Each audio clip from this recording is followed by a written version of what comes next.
God Conversations with Tanya Harris. So let me ask you that question. What does God sound like?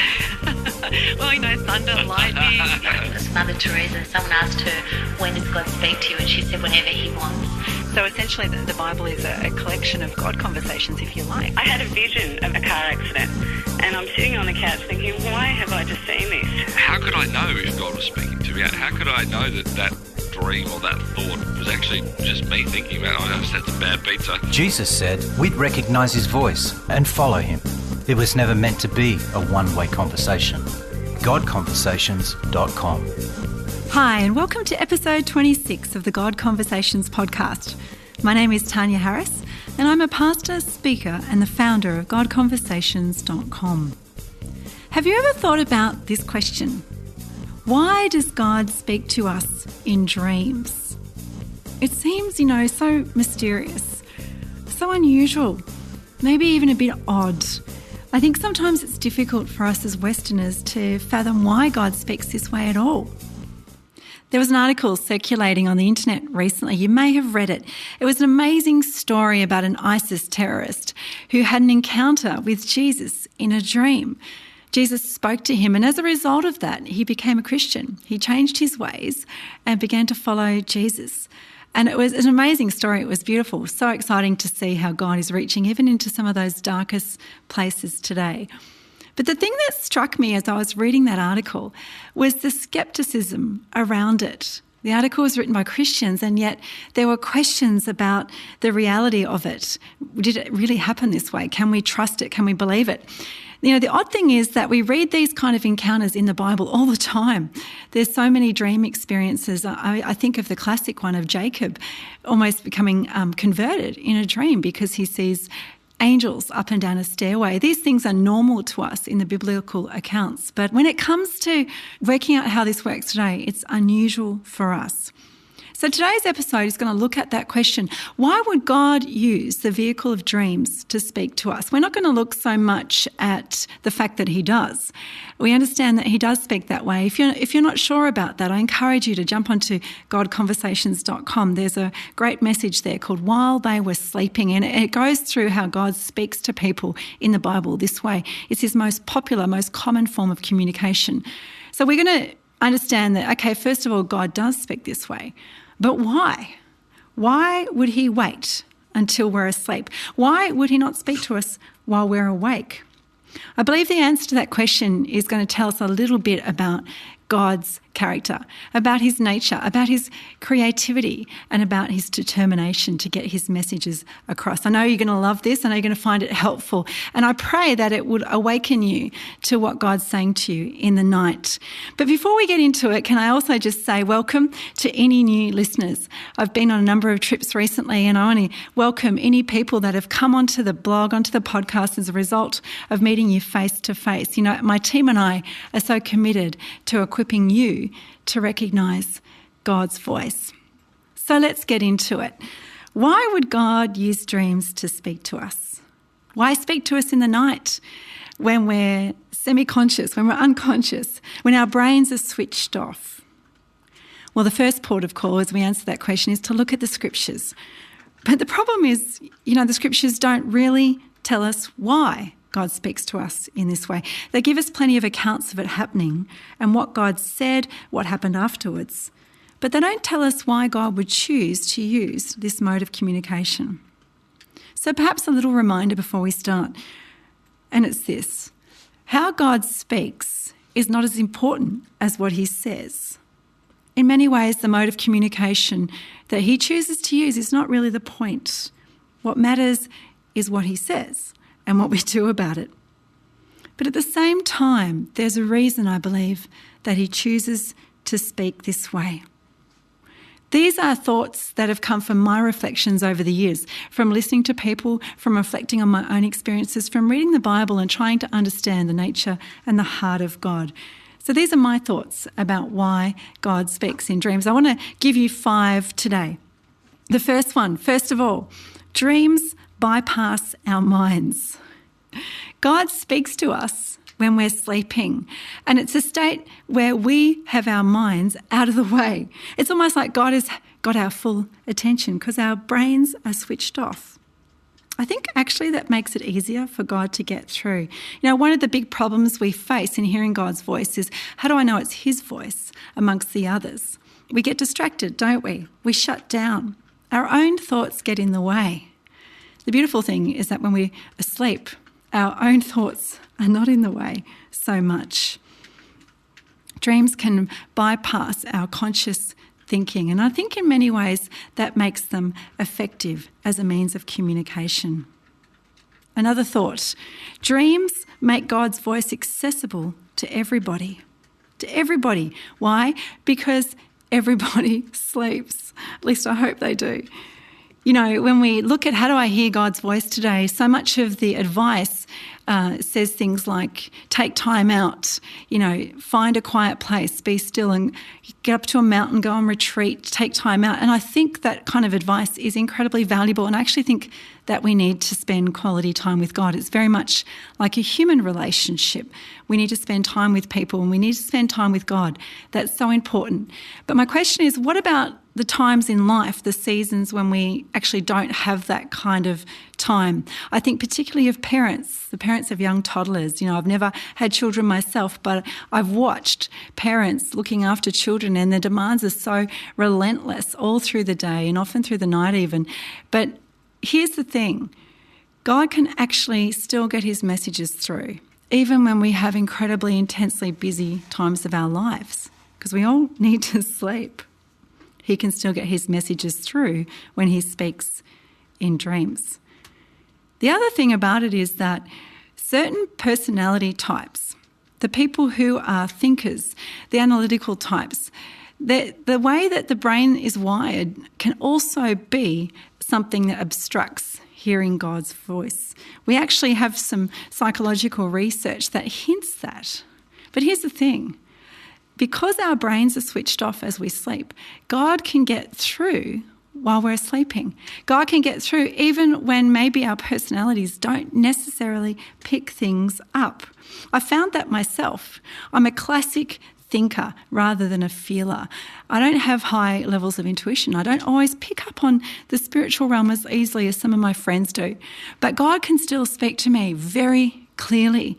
And one of the effective ways he can do that is through dreams. I love that God is committed to getting his messages through, regardless of the time that we have or the season that we're in, or regardless of the fact that I have a certain personality type or a tendency of my thinking. God gets his messages through. And an effective way he does that is through dreams. Here's another thought. Dreams allow difficult messages to get through. I actually think this is one of the main reasons God uses dreams. You may have heard of the famous psychologist Sigmund Freud. He had a theory that said dreams allowed what is consciously repugnant to surface. So the things we can't face in our wakeful state often come up in our dreams. All the hurts, all the fears, the terrors that we repress during the day come up in our dreams. And I think he had a point. I was reading some work done by another psychologist who was involved a lot in counselling war veterans. And, you know, often they had been involved in the world wars and they didn't speak about their experiences. They didn't want to talk about them. But what was happening was they were getting these reoccurring dreams that kept coming up related to the war experiences that they had. I think that Freud had a point in that. I think that God uses this medium to speak to us about things that we don't always want to hear. It's a problem that we have when we hear God's voice. Our desires, our longings get in the way. We only hear what we want to hear and we filter out the rest. Well, this is a way that God can get under the surface, if you like, and show us our blind spots, the things that we don't ordinarily see. If you have a look at biblical history, I think we see this happening. I think of the Apostle Peter. You may know the story. It's an excellent story. It's in Acts chapter 10. It was a pivotal change for the church. It was the time when God wanted to get a message through to Peter about the fact that his gospel was now reaching the Gentiles. not just the Jews. So God sends him a message, and he sends it in the form of a vision of unclean animals. And I want you to put yourself in Peter's position for a moment. See, we read that story from the perspective of hindsight, of history. But if you could just imagine what it would have been like for Peter to receive that message. He's an Orthodox Jew. All his life, he's known separation from the Gentiles. They were ritually unclean. They were not to be socialised with. They were not to worship together. In their understanding of the law, it prescribed rules and regulations. They couldn't go into certain parts of the temple. Peter was not supposed to go into their homes. They were ritually unclean. They were not to touch them. And so this is the framework, the mindset of Peter's thinking. So how does God get past that?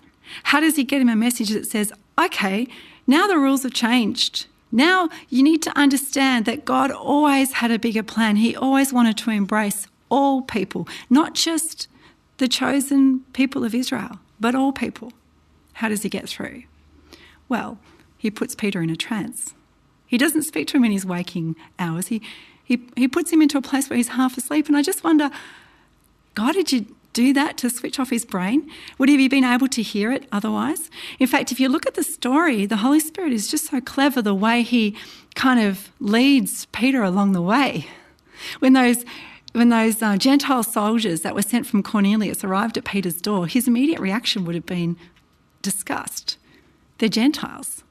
But God's up to something, and he's leading Peter and he's showing him in a gentle, subtle way. And I think some of those dreams and visions that God gives us is a kind of a clever way to communicate some of those things that are perhaps difficult. I think God does this for us. He speaks in a gentle, subtle way. He bypasses some of our conscious thoughts to get his messages through. Some things that are difficult to hear, some things we don't want to hear, perhaps defects in our character, perhaps things we do or fears that we have that we don't want to know about.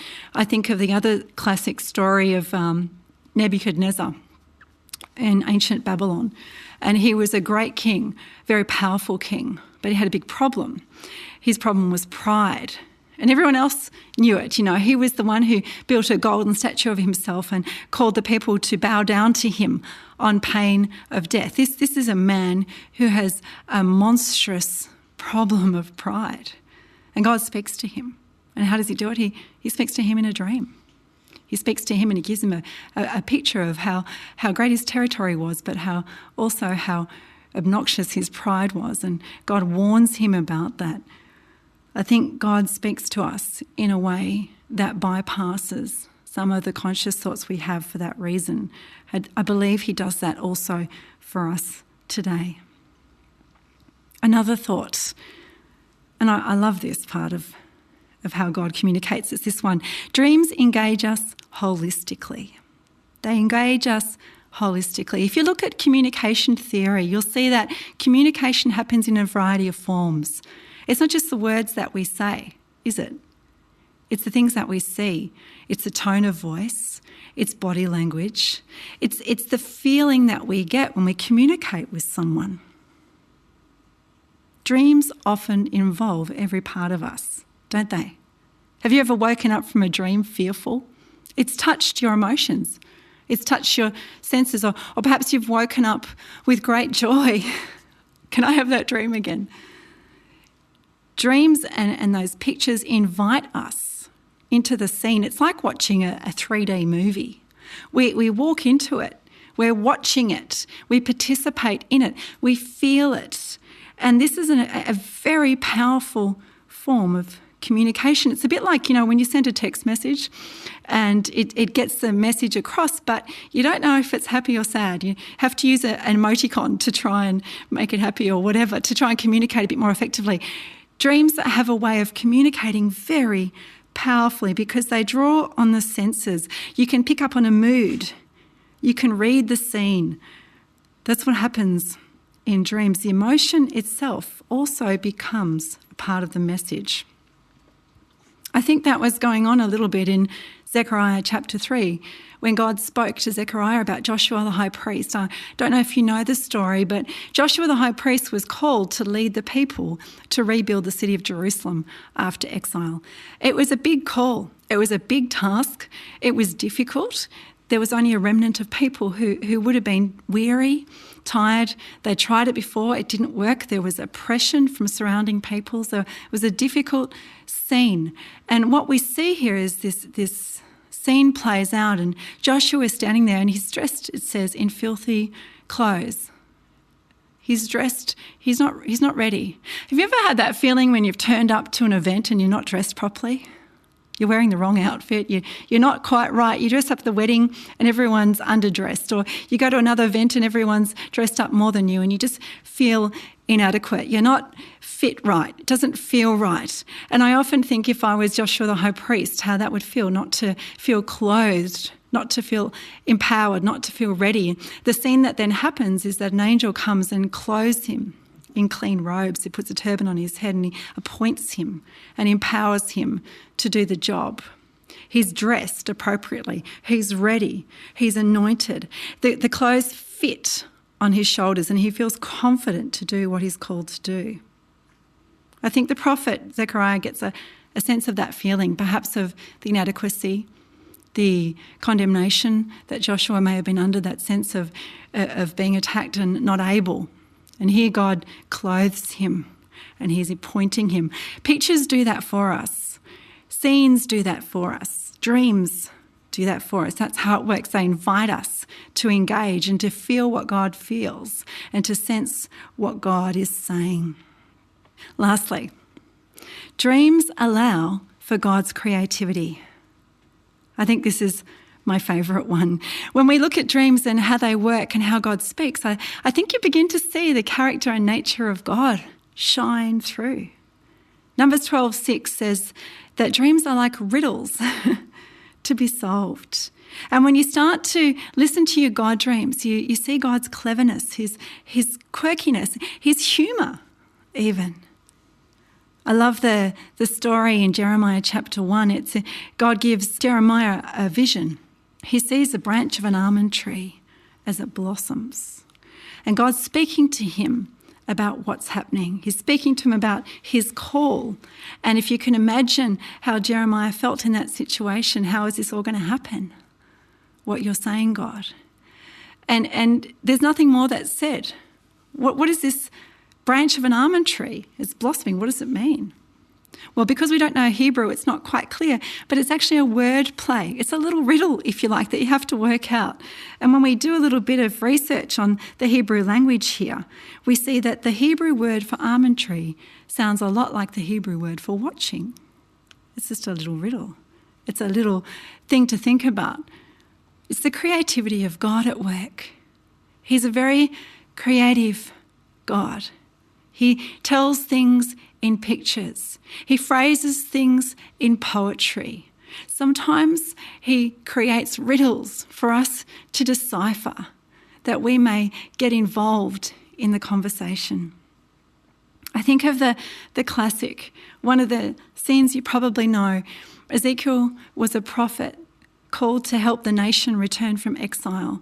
And God could have spoken to him about what he was going to do. He could have just used plain words in the daytime. He could have said this to Ezekiel. He could have said, Ezekiel, I am going to restore the nation. He could have said that, but he didn't. Instead, what did he do? He painted a picture. He created a scene. There's a desolate valley, a hollow wind blowing. You're drawn into the scene. You can see the centre of the valley. What is it lying there? A heap of dry bones scattered all along the valley floor. They've been there for so long they're bleached white by the harsh rays of the sun. Some of them are buried in dust. Then you hear a fresh wind begin to blow. The bones begin to move slightly. There's a quiet clatter as they move together and they take shape. Suddenly they begin to connect, hip to leg to ankle, joint to joint. What's happening? Then sinews begin to appear. Tendons and muscle form on the bones. Flesh begins to grow. You begin to recognise the human form, limbs, torsos, bodies. Another wind blows and the flesh begins to colour. There's movement across the valley as the bodies stand up, straight in formation. Like an army, they rise up strong and healthy and ready to advance. My question is, which is more effective? God is a masterful communicator. He's a creative God. He stirs the imagination through what he shows us. And I think that's partly why he uses dreams. Dreams bypass our minds. They make God's voice accessible to everybody. They allow difficult messages to get through. They engage us holistically, and they allow for God's creativity.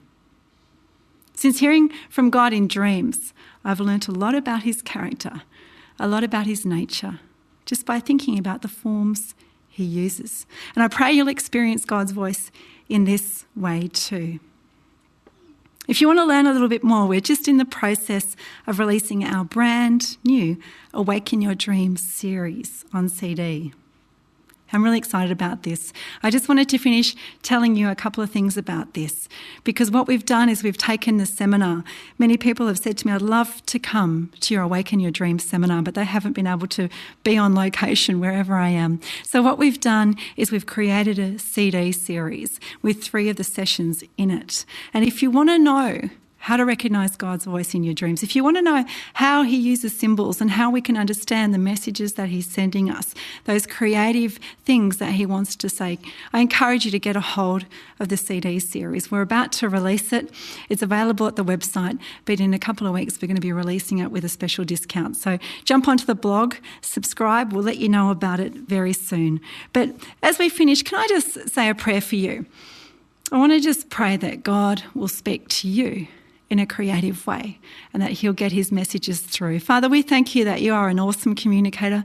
We thank you that you want to speak to each one of us. Father, that you set the pattern in the Bible for us to learn from. God, that we would understand what you're saying to us. So I pray for every person listening to this podcast, God, that you would speak clearly to them. Father, that you would speak what's on your heart, that you'd get those messages through. No matter we've got chunks of time to spare, no matter if our personalities are a certain way, God, we want to be people that are listening to your voice, even as we sleep.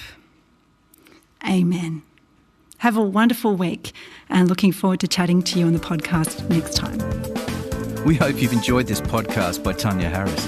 We'd love to hear your thoughts on this topic. So post your comments on the blog page of godconversations.com. Remember, Jesus said we would know his voice. It was never meant to be a one-way conversation.